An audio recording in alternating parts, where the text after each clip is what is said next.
74, le podcast vélo de Specialized avec Michael Carminati.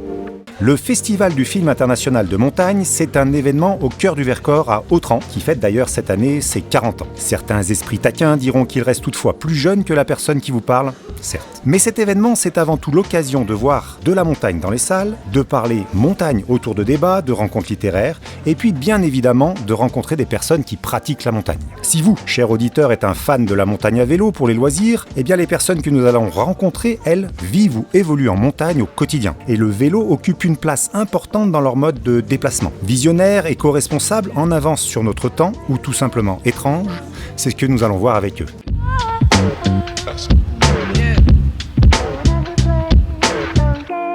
Bonsoir Brian Maté. Bonsoir. Brian, tu es producteur et réalisateur, principalement de films de montagne. Donc oui, je suis réalisateur, producteur de films, plus généralement films documentaires d'aventure. Et on a notamment commencé avec des films de vélo, un tour du monde à vélo que j'avais réalisé avec des copains. Voilà, c'est comme ça qu'on a commencé à faire des films rapidement. Et aujourd'hui, un peu plus généralement, montagne, escalade, parapente, plein d'autres trucs. Pour situer un petit peu, l'un de tes films, c'était un tour du monde à vélo qui a duré 3 ans, de 2010 à 2013. C'est exact. Et tu avais filmé ça, vous étiez combien ? On était 3, on va dire, la plupart du temps, et 2 autres copains qui ont fait des parties avec nous. Voilà, et donc c'est un film qu'on a filmé nous-mêmes, c'est pas forcément évident non plus. Et donc tu as beaucoup réalisé, mais aujourd'hui tu es producteur pour une boîte que vous avez qui s'appelle Solidream. Ouais, alors Solidream c'était le nom du projet de base, on va dire, de Tour du monde à vélo.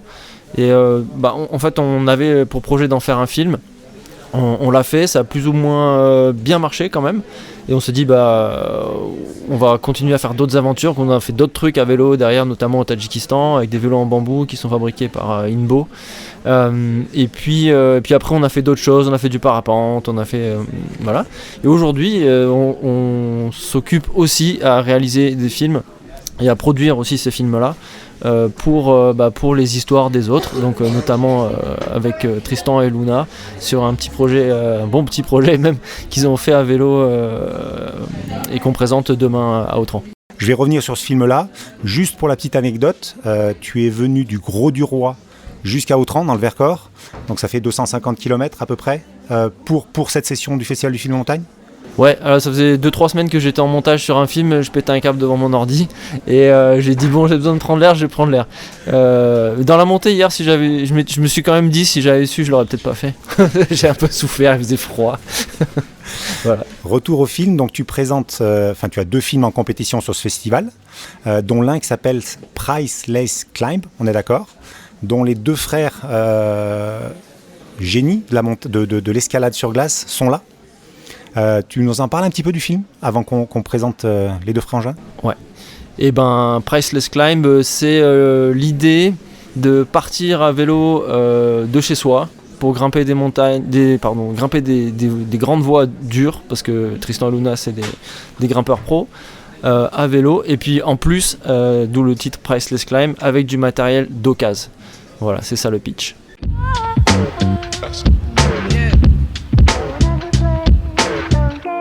Bonsoir Tristan, bonsoir Luna. Bonsoir.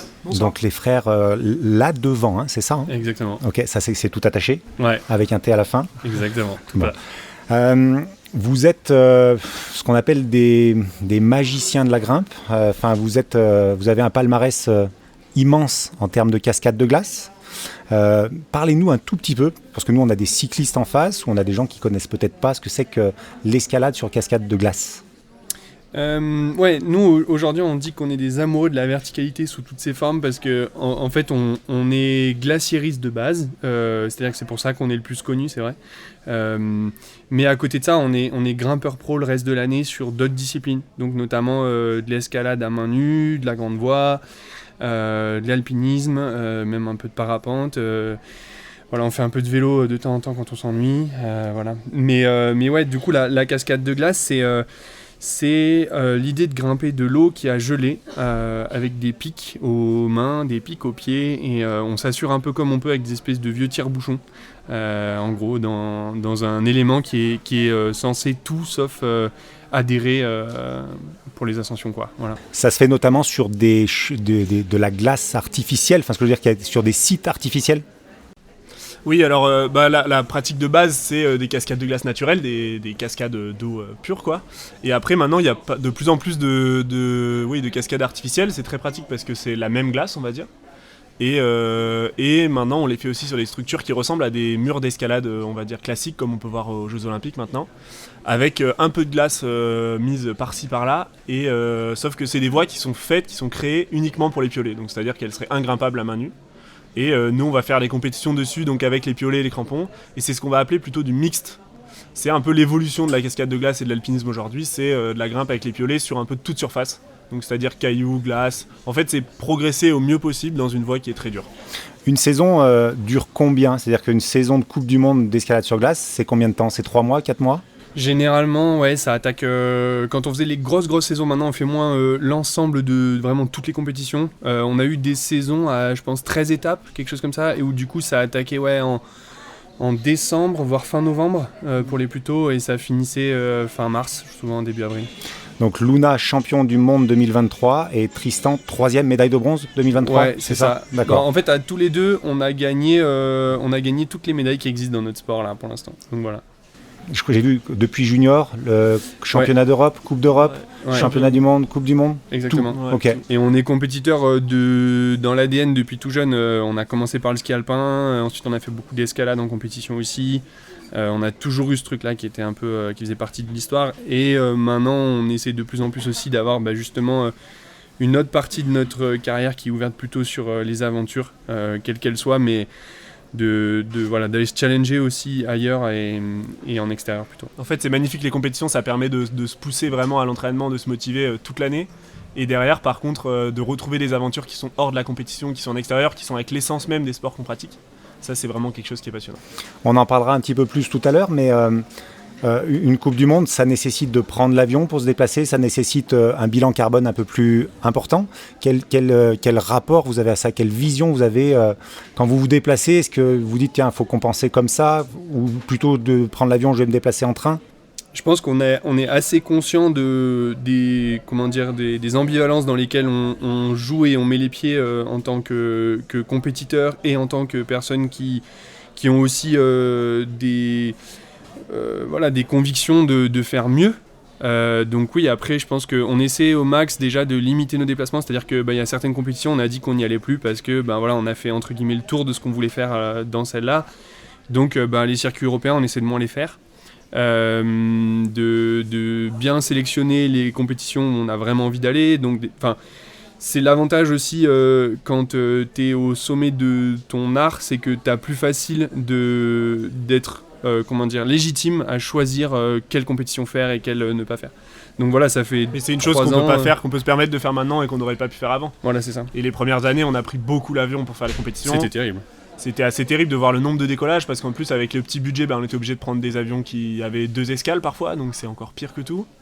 Et voilà, et aujourd'hui ça permet d'avoir fait les dernières saisons qui étaient de partir une fois en Asie et de faire 2 compétitions sur place, puis une fois en Russie pardon. Et du coup ça faisait quand même une saison qui avait au final très peu de déplacements si on compare à plein d'autres sports. Donc ça nous permettait de nous regarder un peu mieux dans la glace. Et après, du coup, ça nous amène au fait de se dire, par exemple, qu'est-ce qu'on peut faire ? On peut manger moins de viande, par exemple. Et on peut trouver des projets le reste de l'année, certains projets qui sont plus proches de la maison, comme ce qu'on a fait il y a l'été dernier avec le film que Brian a monté. On va y revenir justement. On va juste accueillir le 4e invité. Peut-être connaissez-vous cette voix. Bonjour Philippe Join-Lambert. Salut Mika. Tu es animateur d'événements sportifs outdoor depuis 2008, spécialisé vélo, notamment du Rock d'Azur, de l'étape du Tour de France. Tu peux nous citer un petit peu d'autres événements dans lesquels tu es présent, tu commentes ? Ouais, Vélo Vert Festival, Passport dans le VTT, Grand Fondo Mont Ventoux pour le cyclotourisme, donc plutôt VTT et plutôt grand public. Alors moi j'ai 2 questions. La première c'est que tu as animé des Coupes du Monde justement où les 2 frangins étaient là. Je les ai vus gagner, ouais. À quoi ça ressemble Phil Join-Lambert qui anime une Coupe du Monde pendant 10 secondes ou 15 secondes pour mettre l'ambiance ? C'est compliqué là, tu me prends à froid.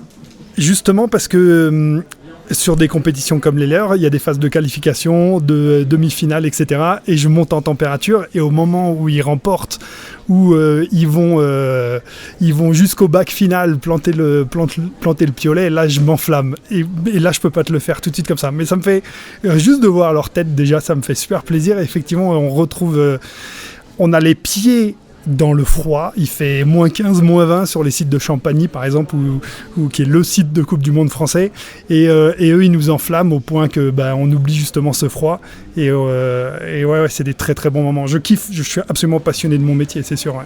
Et la deuxième chose, bon tant pis, mon premier défi marche pas du tout. Le deuxième défi, c'est j'ai vu sur ton LinkedIn interview en anglais et en allemand. Alors bon, je sais que ta maman est allemande, je l'ai entendu tout à l'heure, mais du coup je voulais savoir si c'était du pipeau marketing ou si c'était vrai. Also, wir können auf Deutsch weitermachen. Ich wollte nur wissen, wer hier noch weiter Deutsch spricht. Bon alors malheureusement, je sais pas s'il y a quelqu'un parmi nous qui peut. Non mais ça avait l'air correct. C'est crédible.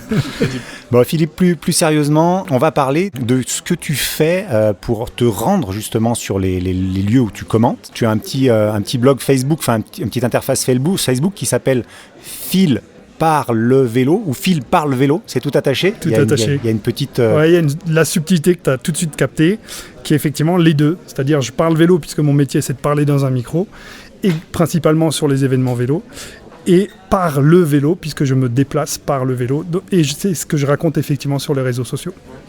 On va commencer par toi, puis après on reviendra justement sur les autres. Comment t'es venue cette idée ? C'est-à-dire que comment un jour on se dit attends, je vais plus prendre ma voiture pour faire 400 km, je vais y aller 3 jours avant, sachant que t'es comme tout le monde, t'as des enfants, t'as une vie amoureuse, une vie de famille administrative. Comment tu te dis plutôt que de faire 2 jours pour aller commenter, ça va me prendre une semaine. Donc Phil parle vélo parce qu'il est passionné de vélo. Il se retrouve tous les week-ends devant des gens. En plus, je les encourage. Donc, je leur dis trop bien, les gars, vous faites exactement ce que je kiffe faire. Mais moi, je vais être là et je vais juste vous regarder faire. Et puis, tu rentres chez toi, tu mets la clé dans le contact, tu rentres chez toi en voiture et tu n'as rien fait du week-end. Et il te reste, justement, comme tu le dis, par la vie de famille, par tout ce qu'il y a autour, allez, on va dire 2 heures le mercredi, puis 2 heures le vendredi où tu peux un peu sortir. Alors j'habite dans le Vercors, donc c'est chouette, j'ai tout de suite les pistes vélo à côté. Mais en réalité, je perds mon niveau d'année en année. Donc j'ai commencé en 2008 à être speaker. On va dire que depuis 2012-2014, vraiment c'est full time. Je fais ça, j'ai des grosses saisons. Et puis je perdais mon niveau de pratique. Donc c'était hyper frustrant, et aux alentours de 2018-2019, avant Covid, j'ai commencé à me dire mais en fait ça peut être une solution de prendre le temps qui de toute façon est parti au déplacement et d'y rajouter éventuellement effectivement. Alors c'est pas je peux faire 2 jours de déplacement, je peux faire même 3 jours de déplacement, mais jamais une semaine complète. C'est un déplacement professionnel, donc c'est exactement la même chose que de prendre ma voiture. Quand j'arrive au bout, il faut que je sois en mesure, il faut que je sois fit, il faut que je sois en mesure d'assurer ma prestation. C'est-à-dire que je ne peux pas me fatiguer. Parfois, il y a des kilométrages qui ressemblent à l'ultra-distance. Je peux faire plus de 250 ou 300 bornes, mais il faut que ça soit géré de telle façon que je sois en mesure d'assurer ma prestation sur 2 ou 3 jours de gros salons ou de gros événements. Donc, c'est un fine-tuning, c'est un réglage en fait dans le choix des distances que je vais faire, qui est que ça peut pas être, enfin c'est du sportif, je peux pas dire que c'est pas de la performance, mais ça peut pas être quelque chose où je me dépasse. Il faut que je sois sûr de ma capacité à accomplir la distance et d'arriver en forme et de pas être épuisé. Alors ça c'est super intéressant. Tristan, Luna, vous qui êtes des athlètes, vous êtes réglés, je suppose, sur une compétition au millimètre. Donc vous me parliez tout à l'heure de verticalité, vous aimez bien aller faire des aventures, notamment ça peut être des films, mais ça peut être aussi pour votre plaisir ou compétition. Vous faites le choix d'approcher à vélo, donc peut-être que c'est 4, 5, 6 heures de vélo d'approche pour aller jusqu'au pied du sommet que vous voulez grimper. Du coup, comment on gère, quand on est athlète, la dépense énergétique, enfin la fatigue qu'on va produire avant, pour être toujours aussi en forme sur une ascension? Nous, c'est un peu, je dirais que c'est un peu particulier parce qu'au final, soit on voit le vélo comme part entre guillemets, de cette ascension, et du coup, ça en revient à justement le trip qu'on a fait par exemple pour le film Priceless Climb, où en fait, pour nous, le vélo fait partie intégrante de l'aventure, voire c'est presque, on va dire, le point de départ. Et à ce moment-là, ça veut dire qu'on voit généralement nos performances à la baisse, parce qu'on sait très bien que c'est un impact qui est en fait énorme sur ce niveau de performance-là. On peut absolument pas prétendre à avoir le même niveau d'escalade en ayant fait 5 jours de vélo avant ou d'arriver en voiture. Donc il y a quand même, de la même manière qu'il disait juste avant, c'est pas possible pour nous de faire de la performance pure en arrivant à vélo. Aujourd'hui, en tout cas, on n'en est pas capable, on n'a pas le niveau physique d'avoir cette liberté-là, ce qui fait qu'on fait quand même la part des choses entre les journées où on va vraiment titiller le niveau de grimpe max ou alors l'entraînement ou tout ça, et les journées où on va sortir le vélo en plus et où à ce moment-là on appelle ça un combo en fait. Aujourd'hui, nous, c'est ça qu'on crée et on va dire le truc qu'on a envie de promouvoir, c'est ça, c'est le combo, c'est-à-dire mixer des disciplines pour en faire, on va dire, un nouvel itinéraire. C'est-à-dire qu'aujourd'hui dans les Alpes, on se retrouve avec beaucoup d'itinéraires qui ont déjà été gravis. Les anciens, ils nous ont laissé des miettes. Et en fait, c'est un peu une nouvelle façon de voir la montagne avec du coup des combos à réaliser différents avec le parapente, l'escalade, le vélo, l'escalade, de mixer, on va dire, voilà, au maximum toutes ces disciplines. Chez les alpinistes, il y a une prise en compte du réchauffement climatique depuis quand même beaucoup d'années. Le fait que le permafrost, notamment, n'existe plus, ça fait un bon bout de temps, pour parler un peu vulgaire, que vous prenez des cailloux sur le coin de la figure. Aujourd'hui, un alpiniste qui prendrait son véhicule, qui arrive en avion, qui prendrait du véhicule, c'est mal vu, c'est perçu comment ?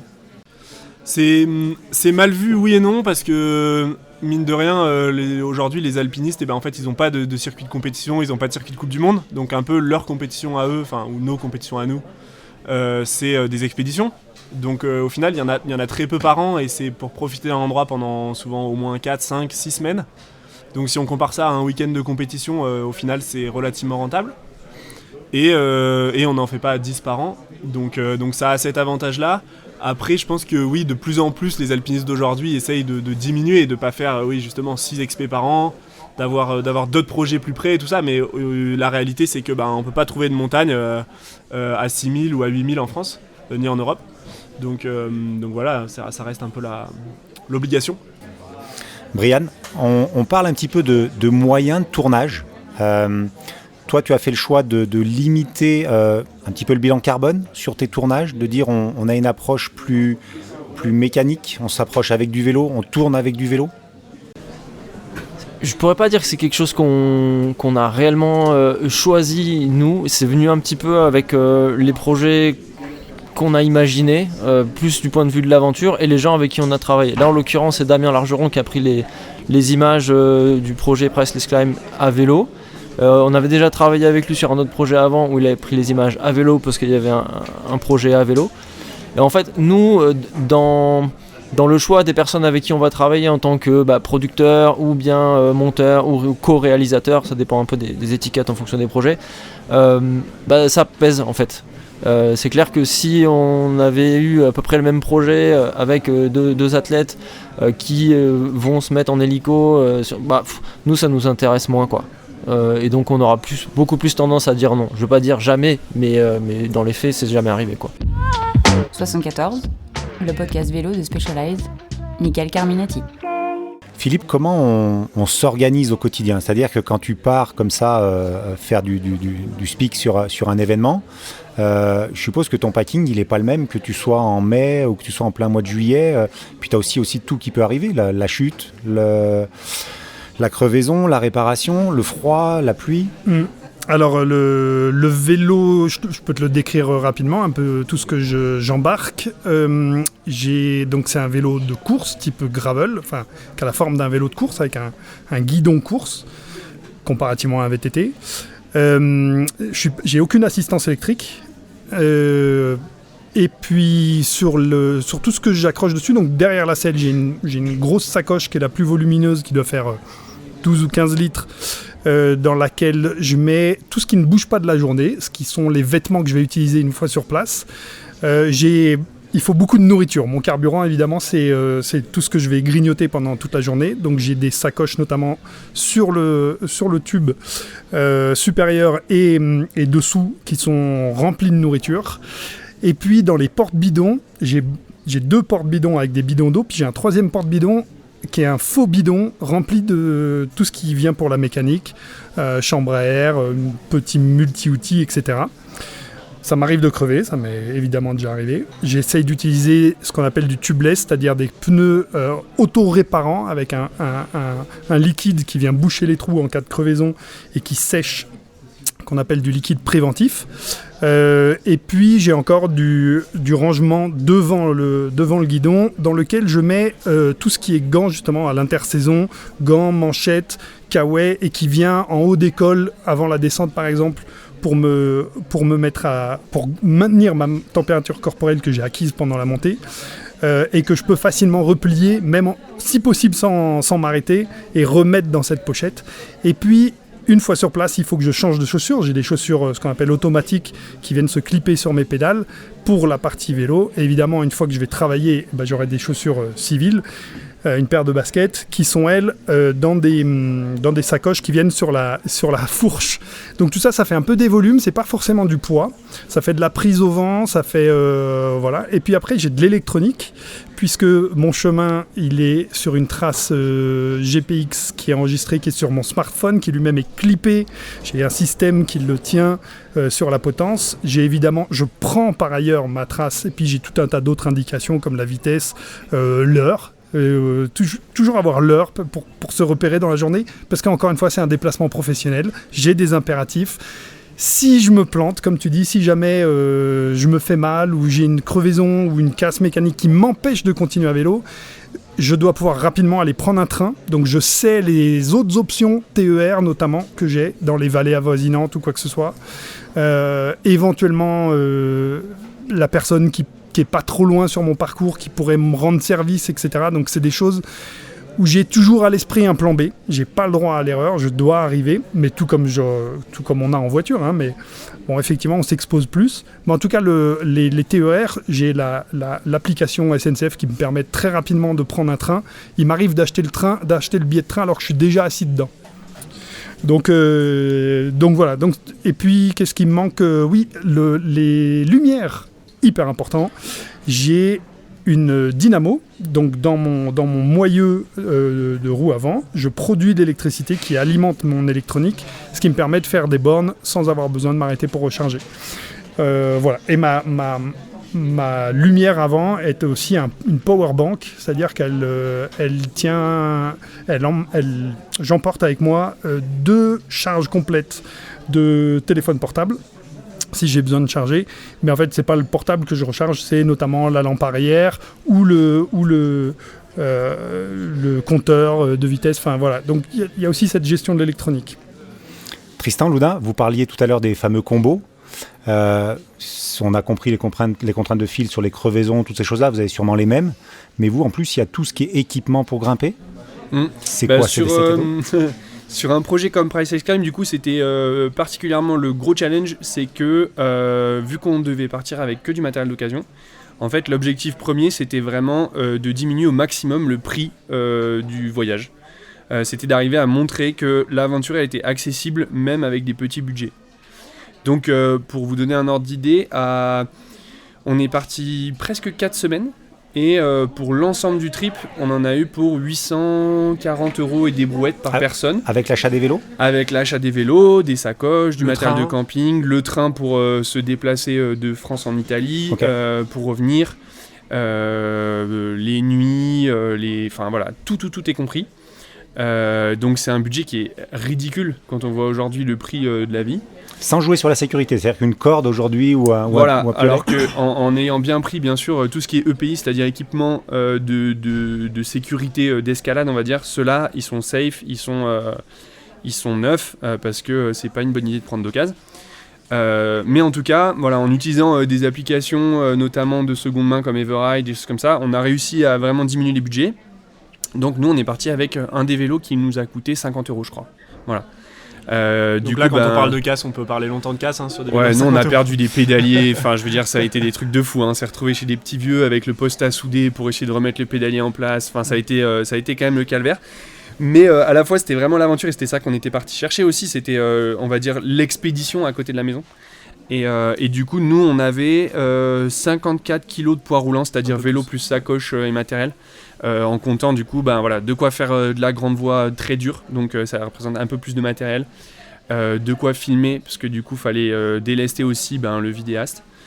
Tout ça faisait que généralement avec un peu de bouffe, tout ça, on tombait dans ces poids là. Donc nous c'était un peu plus volumineux les vélos, des fois on se demandait si ça ressemblait vraiment encore des vélos. On avait 2 sacoches à l'arrière plus un gros sac qu'on posait par-dessus les sacoches. Les matériels de bivouac qui étaient fixés tant bien que mal dans le cadre, une espèce de sacoche bricolée à l'avant, enfin voilà, nous c'était quand même vachement artisanal. Donc et les sacoches étaient aussi dans le prix du budget, il fallait en mettre le moins possible, voilà. et faire... Du coup c'était les sacs de compression basiques qu'on fixait avec des attaches de ski de rando élastiques là. Ça marche très très bien, que ce soit pour le médical, c'est-à-dire tu dois arrêter un garrot, en fait ça c'est extrêmement pratique, et aussi pour transporter quoi que ce soit, c'est vraiment hyper solide et hyper élastique en fait. Sur la route, pour donner un exemple, il y a une sacoche qui a pété derrière parce que les sacoches étaient bien au-dessus du poids réglementaire où c'est solide, et du coup avec les nids de poules sur les routes, il y en a une qui a explosé derrière. Et pour la réparer, le seul truc qu'on a trouvé sur la route, ça a été d'acheter un tube de peinture, enfin un rouleau de peinture. Du coup, ça faisait un manche en fait, en gros, qui faisait un relativement droit, 90. qu'on a fixé derrière sur un morceau du cadre et qui tenait la sacoche sur le bord. Ouais. Enfin, donc voilà, c'était assez c'était pittoresque. du bricolage. Et vous êtes revenu avec tout, c'est-à-dire que tout ce dont vous étiez aujourd'hui, même mieux que ça, tous les kits qu'on avait achetés du coup pour cette occasion, en fait, on les a remis en jeu grâce à Protect Our Winter, qui a mis en lien, on va dire, un contest en fait pour que les gens proposent des projets et puis on choisit ceux qui nous plaisent le plus et du coup on a 4 kits à donner à ces gens, ces jeunes qui veulent partir à l'aventure avec notamment du coup une petite cagnotte supplémentaire qui leur permet d'avoir des passes interrail gratuits. Voilà, c'est un peu une aventure un peu clé en main dans un sens. 74, le podcast vélo de Specialized, Michael Carminati.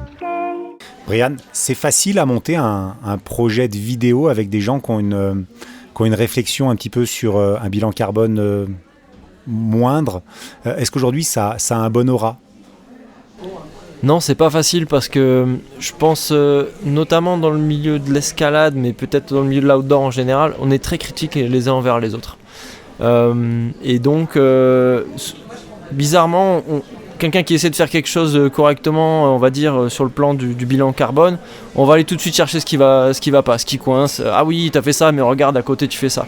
Il y a une tolérance très faible. C'est ouais, ça, je pense, parce qu'on essaie de faire bien, et puis il y a une critique qui vient, et même moi je le fais avec d'autres, voilà, je sais pas, c'est comme ça, c'est humain. Et ça on avait dit avec Tristan, Luna et Damien aussi qui a fait les images, l'idée c'est pas de dire c'est comme ça qu'il faut faire. C'est pas de la démagogie. Non, c'est pour ça qu'on a mis l'emphase en fait du film plus sur l'aspect performance d'escalade qui est diminuée avec la fatigue du vélo, surtout si on n'a pas l'habitude. Et moi qui parte avec des vélos d'occasion et qui aient plein de problèmes, du point de vue de l'histoire c'est bien parce que des personnages qui ont des problèmes ça fait un film un petit peu mieux quoi. Voilà. Donc sur le coup je pense que ça va pas être marrant pour eux, mais au montage j'étais ah ouais ça c'est bien, là ils en chient bien, je vais le mettre, ça va être top. Voilà. Donc pour répondre à la question, est-ce que c'était simple ? Je pense que la difficulté principale que j'allais mettre dans l'histoire, c'était de dire c'est difficile physiquement, même quand on est des athlètes de classe mondiale, et ce choix de partir avec du matos d'occasion, on le paye cher en temps sur la route, en réparations diverses et variées, et puis c'était un plaisir aussi à monter. Si aujourd'hui, votre génération, vous la voyez comment ? C'est-à-dire que vous êtes des athlètes, vous êtes sensibles, vous êtes tout le temps dans la montagne, donc comme on le disait, vous êtes déjà très sensible à tout ça. Votre génération, vous avez quel regard sur votre génération lorsque vous leur parlez de mobilité douce ? De dire, nous les gars, désormais on va faire des trucs un peu fun, on va aller avec des vélos d'occasion et du matos d'occasion, faire des trips, on va voyager local, on va faire des trips locaux. Votre génération, elle accueille ça comment ? Je pense qu'il y a un côté où nous, c'est marrant, mais au final, on essaie d'initier, on va dire, une partie ce mouvement-là. Mais en fait, dans un sens, quand on regarde, souvent, on est déjà vachement dépassé par les événements. Parce que de ce point de vue-là, en tout cas, nous, le fait qu'on fasse, que ça soit notre métier, on va dire, la performance, tout ça, il se trouve que on est souvent en voiture. La réalité, c'est qu'on a des emplois du temps de ministres, enfin, c'est terrible. Et du coup, c'est hyper dur des fois de dire non, en fait, ça, je peux pas le faire parce que je vais y aller à vélo ou parce que voilà. Ou même en train. Ou même en train, des fois, ça passe pas. Donc, dans un sens, on est loin d'être les plus exemplaires de nos amis ou des autres personnes de notre génération qui pratiquent. Aujourd'hui, en Isère, il y a des groupes même qu'avant nous on a fait quand on était plus jeunes, c'est-à-dire des groupes de formation de jeunes alpinistes, on va dire, qui sont utilisés par qui sont créés par les fédérations et utilisés par les jeunes pour se développer. Qui maintenant ont même des dérivés, on va dire, jeunes alpinistes entre guillemets green, c'est-à-dire que ils font tous leurs projets à vélo, ils se déplacent à vélo et tout ça. Et donc on voit bien que dans un sens on est dépassé. Parce que on a choisi d'en faire notre métier, on a choisi la performance aussi comme on va dire l'élément premier et primordial de nos vies. Mais je pense qu'il y a un vrai engouement pour toutes ces pratiques. Quand on fait un trip comme ça, en tout cas, la plupart du temps, c'est qu'on a quand même généralement plutôt des bonnes réactions. Après, voilà, comme il dit Brian, c'est très dur le fait d'avoir ce côté critique à la française, on va dire. Nous, d'être un peu plus à l'étranger, on se rend compte que c'est vraiment un truc de français. Que ce soit les ricains, que ce soit d'autres pays, en fait, les gens sont vachement plus dans le fait de dire « Ah, mais c'est génial ce que tu fais », sans aller chercher « Ah ouais, mais avant, t'avais fait ça, ou après, tu vas faire ça. » Et ça, je trouve que c'est vraiment le gros truc du moment. Je pense que chacun doit faire son petit bout de truc, et on doit valoriser chaque petit bout qui a été fait, plutôt que de montrer du doigt le fait que en fait, tu fais des expés quand même à l'étranger, que machin, et où au final, pour en avoir déjà un peu parlé publiquement, je pense que ça a l'effet inverse, c'est-à-dire que ça rebute du coup beaucoup d'athlètes, beaucoup de sportifs, beaucoup de gens à faire des actions parce qu'ils ont peur de se faire tirer dessus derrière au premier pas qu'ils feront de travers, quoi. Parce qu'aujourd'hui, si tu vas quelque part en train ou en vélo, t'es direct mis comme un écolo. Et peu importe, même si t'avais juste envie de faire du vélo quelque part, tu vas être mis pour un écolo. Et derrière, tu vas devoir en assumer les conséquences, assumer les débats qui vont en découdre.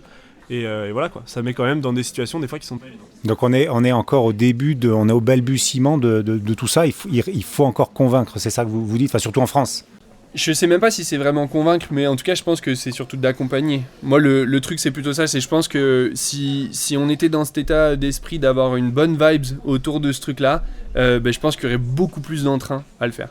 Voilà. Nous je sais que ça a été un moment un vrai choix de prendre part à ce débat là, à ces sujets là, mais ça a été quand même réfléchi et on s'est posé des questions, on a des partenaires qui nous ont posé des questions et tu sais qu'une fois que tu mets le pied là-dedans, c'est quand même un engrenage qui n'est pas forcément toujours facile à gérer, quoi.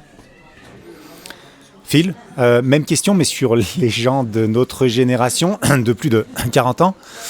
Comment est perçu, parce que sur le plateau, il n'y a pas beaucoup de gens, déjà du fait du froid, on est quand même à 1000 mètres d'altitude. Donc quand tu commutes comme ça sur du longue distance, est-ce qu'autour de toi, les mecs te disent « Ouais, attends, Phil, t'es juste un mec qui est complètement barré » ou tu penses qu'il y a... Ou alors les mecs disent « Bah ouais, il a le temps de le faire, c'est bon, c'est son taf, il peut se débrouiller ». Comment tu te sens perçu ? C'était une question au départ de comment je me sentirais perçu par mes clients, qui sont donc les organisations des événements sur lesquels je me rends, puisque quand même c'est avec eux que je dois entretenir une relation commerciale, mine de rien, et en fait c'est super bien perçu, donc ça c'est un premier retour, au point que, donc moi par exemple quand je fais un devis, là, on est au mois de décembre. Je fais mes devis pour la saison qui vient. On parle du mois de mai, juin, juillet, etc. J'ai aucune idée. Sur chaque événement, je vais sur un événement par week-end. Je fais 30-35 événements par an. J'ai aucune idée si je vais y aller en voiture ou en vélo. Et c'est seulement dans la semaine qui précède, selon la météo, selon mon planning, selon plein de facteurs, que je me décide à y aller à vélo. J'essaye d'en faire un maximum, donc c'est ma priorité, mais c'est pas une obligation. Et jamais personne ne m'a dit « Non, mais t'es venu à vélo, pourquoi tu appliques les frais de route que tu avais mis dans ton devis ?» Jamais personne. Ça fait plusieurs années maintenant que je fais ça. Jamais personne ne m'a fait ce retour. Et même mieux, on me demande si je vais venir à vélo. On me signe le devis tel quel, avec les frais kilométriques, etc. Et on me dit « Tu viens à vélo, hein ? Tu vas trop te régaler, il y a telle et telle vallée, tu vas devoir passer par là. Viens à vélo. » Donc c'est même plus une question. Donc ça, c'est déjà dans la perception des autres, c'est déjà un premier point que je peux amener. Et ensuite, dans le public qui me connaît bien, je fais aussi par exemple des circuits Coupe de France, Coupe du Monde de VTT Enduro. Donc je vois toujours les mêmes coureurs, le même staff autour d'eux, dans les paddocks, etc. Et c'est pareil, on me tend la main le vendredi quand tout le monde se retrouve. T'es venu à vélo. Première question, on me dit à peine bonjour. T'es venu à vélo ? Et c'est une évidence. Donc je suis file par le vélo.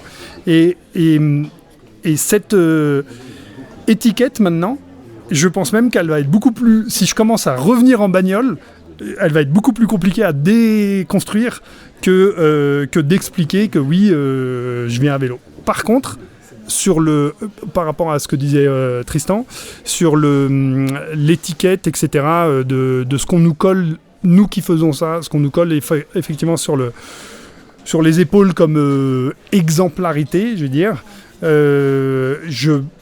moi je réponds très concrètement que je le fais d'abord pour le fun. Le fait que je fasse pas d'émissions carbone, bah, très bien, mais je me mens pas sur le fait que déjà je travaille, je veux dire exactement comme eux, ils ont besoin de prendre l'avion pour leur job. Moi je travaille dans un des circuits, l'événementiel. On fait des montages de villages qui serait l'équivalent, je pense qu'on met l'équivalent de la construction d'un immeuble à construire un village événementiel, et on redémonte ça le dimanche soir ou le lundi matin. Donc non, je suis pas dans une branche qui est spécialement green, donc je vais pas la ramener là-dessus. Si vraiment je voulais être exemplaire, j'arrêterais de faire ce métier-là.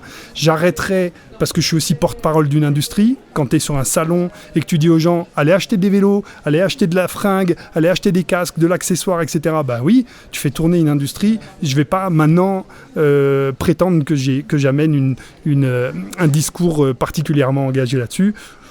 Je le fais pour le fun, tant mieux s'il y a un bénéfice environnemental. J'y suis réellement sensible, je suis évidemment sensible à l'environnement, mais j'ai absolument pas un discours de militant, ça c'est clair et net. Brian, si on parle de militant, ou plutôt de mettre en avant les gens comme Tristan, Luna ou Phil à une échelle moins athlétique, est-ce que toi, dans l'avenir, tu as des projets qui tournent autour de ça ? C'est-à-dire que réchauffement climatique, bilan carbone en hausse, prix du fioul qui monte, le vélo est-il une solution pour l'avenir ? Est-ce que toi, dans ce que tu vas développer dans l'avenir, il y a une envie de mettre en avant ça, ou tu te dis, un peu comme Phil, tu dis, il y a une industrie qui est là, moi je peux rien faire à mon niveau, allons-y. Moi, mon travail en gros c'est de raconter des histoires, si je dis les choses simplement, et je pense qu'on a besoin de nouveaux récits enthousiasmants pour aller dans le bon sens vis-à-vis du climat, quoi. Et Priceless Climb, en fait, c'est ça. Quand Luna, à un moment donné dans le film, dit en fait le circuit qu'on a fait à vélo, nous on l'a fait pour grimper, mais en fait c'était le gros kiff. Les gens ils l'auraient fait juste pour le vélo. Et en fait c'est peut-être de ça qu'on a besoin. Ou il y a un autre film qu'on a sorti il y a pas très longtemps d'un groupe qui va grimper une voie au Yosemite aux États-Unis. Ils se font un aller-retour en voilier. À 8 personnes dessus, ça prend l'ensemble aller-retour, ça prend déjà 4 mois, quoi. Ici, depuis l'Europe ? Ouais. Et c'est sûr qu'ils en chient, ils ont le mal de mer, et c'est long, ils perdent leur capacité de grimpe parce que c'est des athlètes comme Tristan et Luna. Mais à la fin du film, ils disent c'est vrai que c'est pénible si tu vois ça que sur l'aspect de la souffrance et du temps perdu, etc. Mais si tu mets un peu ça de côté et tu dis en fait il y a un plaisir génial d'être en mer, de plus être connecté à internet, de voir les dauphins, voilà, ou bien là, moi je suis venu à vélo sur le festival, je traversais la petite Camargue, il y avait les hérons, les flamants roses, après plus loin, il y avait dans la vallée dans laquelle je suis monté, là, avec le torrent de pluie qu'il y avait les gorges de la Bourne. La gorge de la Bourne qui était déchaînée, bon, je me caillais, c'était pas fou, mais il y avait, voilà, quand on fait du vélo, en fait on est...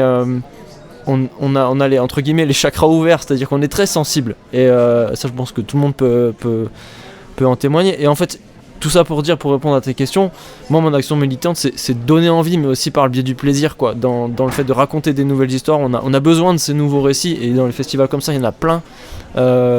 Et chaque, comme tu disais, Tristan, tout à l'heure, chaque petite bout, chaque petite nouvelle action, même si dans ta vie de tous les jours, il faut bien vivre dans le monde occidental, quoi.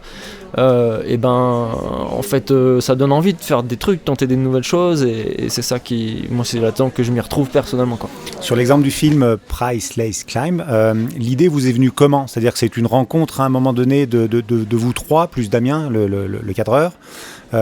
Comment t'es venue cette idée, ou comment vous êtes venue cette idée ? En fait, le tout départ, c'est Damien qui était souvent embêté par ses parents, qui arrêtaient pas de lui dire ouais, tu peux faire ça, tous ces trips de grimpe machin, parce que t'es un anti, que t'es sponsor, que t'as des sous, patati patata. Et en fait, il y a eu un peu le tout départ de l'action, c'était vraiment ça, c'était de dire on va vous montrer qu'avec un mini budget, en fait, on peut faire tout pareil. Et vraiment le départ, c'était ce défi-là.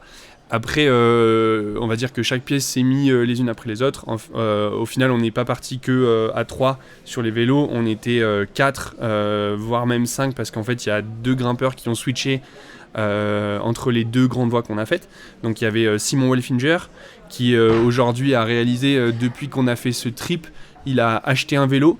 Un vrai vélo qui roule, quoi, et il a réalisé plein d'exploits de ouf ces derniers mois sur des nouveaux speed ascent, des fois jusqu'à, il me semble, 35 heures d'effort non-stop. Avec 250 km de vélo dans la journée. Des enchaînements de grandes voies lunaires dans la journée, en solo, enfin bref, et il a vraiment repoussé ce truc-là. Nous, ça y est, on vient de s'équiper aussi avec des vraies fusées pour pouvoir, on va dire, nous aussi...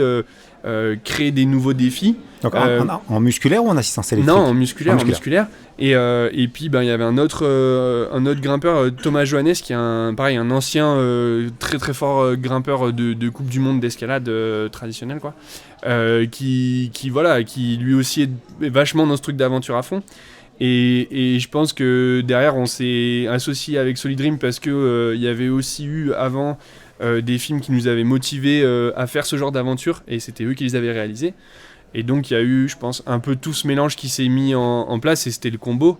Et voilà. Et nous, franchement, c'est ça qui nous a fait kiffer, c'est de voir que ça a plu aux membres de l'équipage d'abord, en fait. Tu vois, aujourd'hui, de voir que Simon, il a acheté un vélo et qu'il fait des trucs comme ça, c'est trop bien. Ça, c'est pas réussi, à cause quoi. de nous, on va dire. Voilà. Et justement, tu as parlé d'avenir, c'est-à-dire vous vous êtes acheté des vélos fusées, entre parenthèses. C'est quoi le prochain projet à vélo ? Il y en a ? Ou un combo à vélo, du coup ? Alors là, les gros projets pour nous, c'est pour le coup, c'est des projets où le vélo sera pas forcément part de l'objectif final. C'est-à-dire, par exemple, on a une expédition qui va être à l'étranger. Voilà, typiquement, on est sûr qu'on va pas y aller à vélo. Par contre, le vélo, maintenant, il fait partie aussi énormément de notre entraînement. Donc on va utiliser des sorties en montagne pour mettre du vélo avant et augmenter en fait nos charges dans les journées pour aller chercher un peu on va dire qu'en tant qu'alpiniste, souvent, il faut aller se tirer dans la couenne un peu plus loin que la normale. Et en fait, le vélo, ça nous permet d'ajouter ce truc-là, c'est-à-dire de déjà bien se tirer dessus avant même de grimper, et de devoir se tirer dessus après avoir grimpé. Mika, je voulais poser une question sur les filières musculaires. Elles sont pas... Vous faites pas des efforts qui sont contre-productifs ensuite ? Je pense qu'en escalade, vous avez besoin d'explosivité. Et par contre, en vélo, vous êtes plutôt sur de l'endurance. Est-ce que c'est pas des fibres antinomiques, je sais pas, Et on s'en est rendu compte, surtout dans le film du coup Priceless Climb, la première grande voie, on s'en est rendu compte plus que jamais. C'est la fois où on s'en est le plus rendu compte, c'est sûr en tout cas. On s'est retrouvé dans une grande voie qui est donc aux alentours, enfin la longueur la plus dure c'est 8B+, donc pour ceux qui connaissent et pour ceux qui connaissent pas, c'est un gros dévers, presque à 45 degrés de dévers, donc c'est vraiment très très raide. Et on progresse dans des prises vraiment infâmes, on peut dire microscopiques. Et là-dessus on a vraiment senti notre corps qui nous a lâché mais complètement. Et ça se voit dans le film. Et on avait fait plus de 5 jours de vélo, 5 jours de vélo. On était parti de Vérone et on est monté jusqu'au Trecime. Donc en plus de ça, c'est des pentes qui sont à des pourcentages qui sont atroces. Je crois qu'il y a des sections à 16% ou des choses Dolomites. comme ça. Ouais, dans les Dolomites, c'est terrible. Enfin, donc voilà, et là on a vraiment sorti notre corps qui nous lâchait. Nous on pensait que ça allait aller parce que justement sur le vélo en fait au bout d'un moment c'est un effort qui se ressemble et en fait tu peux continuer longtemps comme ça, longtemps. Et la différence c'est quand on a dû grimper à notre niveau quasiment maximum, là ça allait plus du tout quoi. On était vraiment fatigués, on lâchait les prises vraiment très très rapidement, peut-être 2 fois plus rapidement que la normale. Vous mangez beaucoup sur les déplacements ? Énormément, mais vraiment énormément. On n'arrête pas de manger. Ouais, en fait c'est ça, les journées elles étaient rythmées par gros petit-déj en se levant, on s'arrêtait on va dire dans un café italien et on cassait des planchas de bouffe de ce qui est censé être mangé à midi ou à l'apéro, et puis ensuite c'était collation entre les 2 repas, bonne collation, énorme bouffe à midi, énorme bouffe le soir. Donc ouais, c'était vélo manger. Et comme nous on est parti avec notre ego d'alpiniste où c'est vrai qu'au final les efforts longs dans un sens ça nous connaît, c'est-à-dire que ça nous arrive de temps en temps de faire des journées à 20-25 heures d'effort, c'est des normes. On marche. Donc là 8 heures sur le vélo dans la journée pour nous ça nous paraît raisonnable. Voilà, on se dit ça va le faire. Et en fait il se trouve que t'arrives en fait on appelle ça ne plus avoir d'influx, c'est-à-dire que ton schéma nerveux tout s'est arrêté en fait. Il n'y a plus rien. Donc c'est un des vrais trucs qu'il faut prendre en compte nous dans la performance, c'est la deuxième voie par exemple qui était plus verticale on va dire, où du coup physiquement tu peux te cacher un petit peu derrière tes capacités techniques, ta gestion de l'effort, tout ça, du coup tu arrives à contrebalancer un peu ce problème là. Mais pour le coup je reviens sur ce que tu disais d'arriver en forme sur un événement où tu vas devoir te casser la voie pendant 3 jours, je pense que c'est un peu le même débat, c'est que nous c'est pareil, en soi on n'est pas là pour faire du vélo de base, l'objectif c'est quand même de pouvoir grimper après, et du coup ça c'était un truc qu'on n'avait pas assez anticipé, on était trop néophytes de tout ça quoi. Moi j'ai 2 questions, sur les nouveaux vélos vous avez des capteurs de puissance ou pas du tout ? Alors on est encore quand même assez nouveau nous dans le milieu du vélo, c'est quelque chose d'un peu nouveau. On va dire que avant ce projet dans les Dolomites, on avait fait un tour du Vercors en marathon, où on avait fait Archian, Glandas et Presles, le tout sur je dis pas de bêtises 4 jours et demi ou 5 jours, ouais. Avec du coup 3 grandes voies qui font dans les 15 longueurs chacune il me semble, et le tout relié à vélo.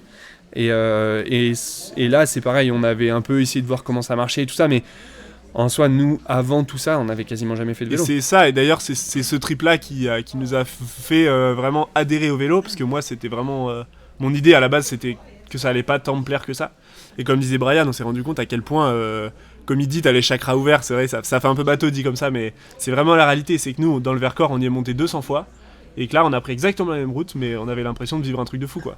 C'était complètement différent. Ouais. Donc, et ça, c'était assez génial de se dire, là, on vit ça alors qu'on connaît parfaitement l'endroit. On s'est dit, mais si on part plus longtemps en Europe et tout, de la même manière, ça peut être juste un truc de dingue. On redécouvre quoi. Ouais. Tu prends le temps de voir le paysage, de vivre, même rien que les gens que tu croises, en fait, tu les croises pour de vrai. Parce que le fait que tu sois à vélo, les gens, ils ont leur niveau d'anxiété par rapport à l'étranger, enfin à la personne en face d'elle, diminue énormément. Donc tu te retrouves avec des situations où tu peux potentiellement te lier d'amitié avec des gens que tu n'aurais jamais eu l'occasion ou la chance de croiser, quoi. Donc ça c'est pareil, ça fait un peu écho avec les expéditions que nous on a l'habitude de vivre à l'étranger, où tu vis des choses vachement plus fortes. Sur des longs trips, le vélo à assistance électrique rajouterait des problèmes ou c'est juste un choix sportif ?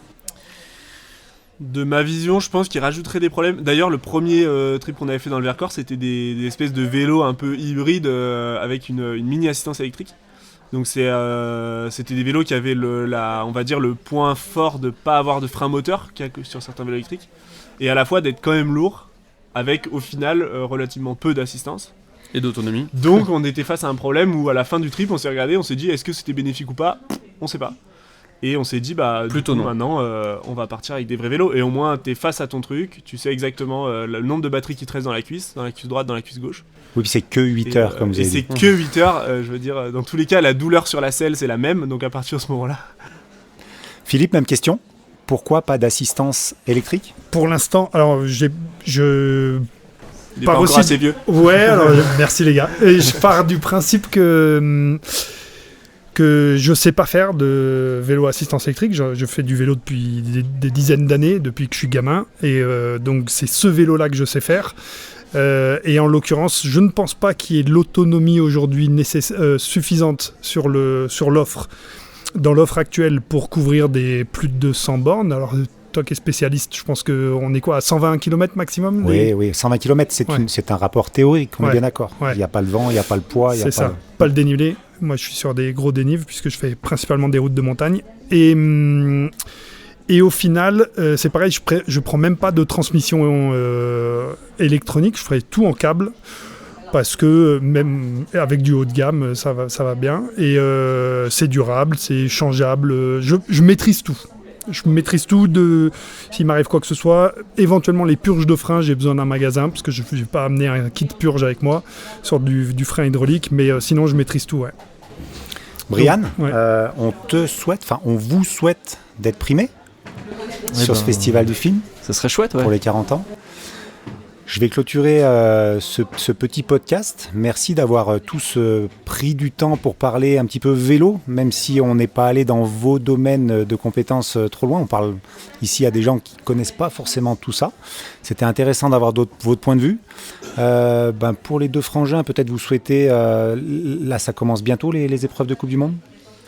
Ouais, la première étape ouais. qu'on va faire est à Champagne-en-Vanoise, en France, qui est une Coupe d'Europe, mi-janvier à peu près. Ok. Et on va faire une deuxième étape qui sera une Coupe du Monde en Suisse, fin janvier. Et on va arrêter la saison assez rapidement, parce qu'on voulait avoir une saison un peu en double teinte avec des assez gros projets dehors en alpinisme hivernal. Et ça nécessite quand même pas mal de temps, tout ça. Donc nous, c'est notre 9e année sur le circuit de compétition internationale en escalade sur glace. Donc ça nous paraissait le bon moment pour faire une semi-pause, on va dire. Je t'invite à les suivre sur les réseaux, Mika. Ils sont plein de belles histoires. Je le ferai. Brian, l'avenir, c'est C'est beau. déjà des Et projets de coupé. film. Déjà des projets de film. Ouais, des projets de film, notamment à vélo. Bon, si je peux en parler, 3 gars qui sont partis à vélo en Amérique, là, ils cherchent à traverser en voilier. Ça s'appelle Carbon Odyssey. Ils veulent s'intéresser à des gens, des experts qui ont des choses à dire sur l'aspect psychologique du changement climatique. En gros, pourquoi on sait mais on fait rien. Voilà, donc il y a ça. Il y a un projet de parapente aussi qui est en cours de montage. Et plein de projets en développement encore chez Solid Dream. Donc on partage tout ça sur le site, sur la newsletter, sur les réseaux. Voilà. Phil, les projets ? Ouais, dans la continuité, continuer à relier le plus, éventuellement de pas forcément repasser par la case maison. Moi j'ai des grands enfants, ils n'ont pas forcément besoin de me voir toutes les semaines, voire ils habitent plus à la maison. Donc de plus en plus d'enchaînement avec la possibilité de faire des détours, voilà, entre les événements. Mais c'est périlleux parce qu'il faut quand même que je fasse ma lessive, etc. Je suis quand même en déplacement professionnel. Donc, faut pas que je prenne trop de risques, mais c'est très tentant. Exactement pour toute cette histoire de chakra ouvert, c'est qu'une fois qu'on est parti, on a envie d'y rester. On est un peu sur notre nuage. Merci à tous. À bientôt. Merci. Bonne soirée. Merci.